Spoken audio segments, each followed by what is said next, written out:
কামারহাটির ছবি দেখাবো। ডায়রিয়ার প্রকোপ সেখানে 29 নম্বর ওয়ার্ডে ডায়রিয়ায় আক্রান্ত প্রায় 50। ডায়রিয়ায় আক্রান্ত হয়ে হাসপাতালে ভর্তি প্রায় 50 জন। গত 5 দিন ধরে অসুস্থ বেশ কয়েকজন। স্বাস্থ্য ক্যাম্প চালু করলো পুরসভা। 29 নম্বর ওয়ার্ডে ডায়রিয়ায় আক্রান্ত প্রায় 50। এখানে সবার পেট খারাপ হচ্ছে। কতদিন ধরে? এক সপ্তাহ হয়ে গেল। এক সপ্তাহ হলো। আপনাদের ঘরে কজন আছে? আমার আশেপাশে সবারই হয়ে গেছে। আমার ছেলে এখন আইসিইউতে ভর্তি আছে। তা পৌরসভা থেকে কোনো জল বা কোনো ওষুধপত্র দিয়েছে? ওষুধপত্র না, জল আসছে, ওখান থেকে জল আসছে, ট্যাঙ্কে করে রাখা হচ্ছে। সবার বাড়ি একজন দুইজন পাঁচজন, এনার বাড়ি মানে 5 জন 6 জন অসুস্থ আছে। কি হচ্ছে? কি আছে? উল্টি হচ্ছে। কতজন হসপিটাল ভর্তি হয়েছে? মানে ধরো ম্যাক্সিমাম 50 জন আছে হসপিটালে? হ্যাঁ। কোন হসপিটালে? সাগর দত্ত এসআই। কতদিন ধরে হয়েছে? ওই 3-4 দিন ধরুন হাটাক হয়ে গেছে, কোনো মানে আগে দিয়ে ছিল না। স্থানীয় বাসিন্দাদের বক্তব্য আপনাদের শোনালাম। কথা বলবো আমাদের প্রতিনিধি সুবীর রয়েছেন সঙ্গে। সুবীর, কামারহাটি পুরসভার তরফ থেকে কি ব্যবস্থা নেওয়া হচ্ছে? 50 জন ইতিমধ্যেই আক্রান্ত যা জানতে পারছি।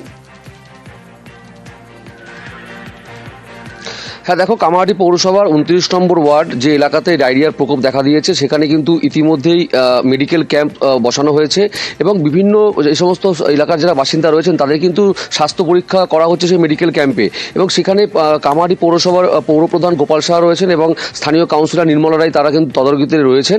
এবং পাশাপাশি কিন্তু চিকিৎসক তারা কিন্তু বিভিন্ন যে এলাকার যে বাড়িতে তারা যাচ্ছেন এবং তারা গিয়ে তাদের সাথে কথাবার্তা বলছেন কারো কোনো সমস্যা রয়েছে কিনা। এই মুহূর্তে কিন্তু নতুন করে কোনো আক্রান্তের কোনো খবর নেই, কিন্তু এই গোটা ঘটনায় অর্থাৎ এই যে 50 জনের উপরে যে হাসপাতালে ভর্তি, এই নিয়ে কিন্তু কামারহাটি পৌরসভার তরফ থেকে কিন্তু তৎপরতার সাথে কিন্তু কাজ করা হচ্ছে গোটা 29 নম্বর ওয়ার্ড জুড়ে। বেশ সুবীর। জল একটা সমস্যা দেখা গেছে। জলের মধ্যে জলটা একটু ফুটিয়ে খান আর খাওয়াটা ঢেকে রাখবেন। এঁটো খাওয়া খাবেন না, বাসি খাওয়া খাবেন না।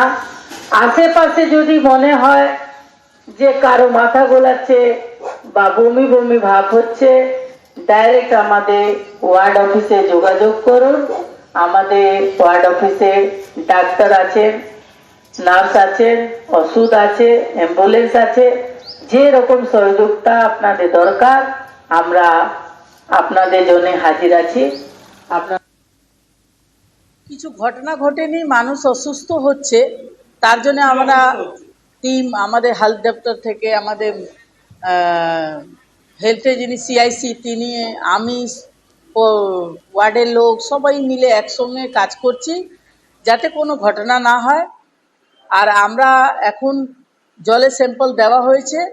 জলের স্যাম্পল যতক্ষণ আসছে না আমরা কিছু বলতে পারছি না কিসের জন্য হচ্ছে।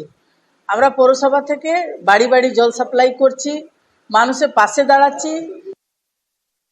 এখানে আবার স্বাস্থ্য দপ্তর সেন্টার খোলা হয়েছে। এখান থেকে আমাদের যা ওষুধ প্রয়োজন এই কেসে, ইনক্লুডিং ওআরএস, এবং যে জলটা তারা ব্যবহার করতেন খাওয়ার জন্য, স্নানের জন্য, সেটা বন্ধ করে দিয়ে আমরা করে আলাদা জল পাঠাচ্ছি। এখানে দুটো সোর্সের জল আছে, একটা পৌরসভার জল, আরেকটা হচ্ছে টেক্সনোর একটা নিজস্ব প্ল্যান্ট আছে, সেখান থেকে জল দিচ্ছি।